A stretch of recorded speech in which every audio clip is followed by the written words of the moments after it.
Howdy, Michael and Mercedes guy here.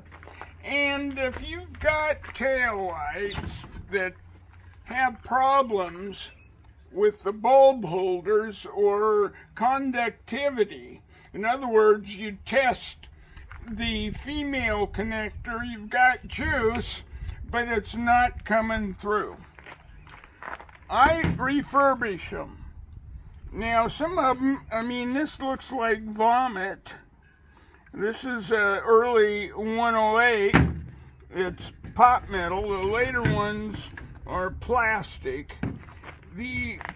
Several problems arise.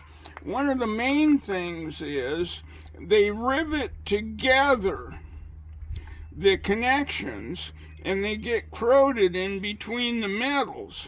So I clean and solder.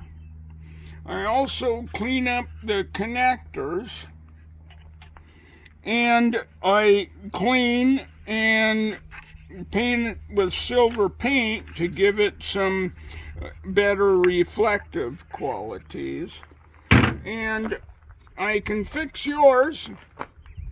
And now while I do 108s, I do the 111s, 110s, 114, 115, and just send me yours and I'll fix it. Now sometimes I even have to drill out the rivets to take this apart to fix conductivity issues.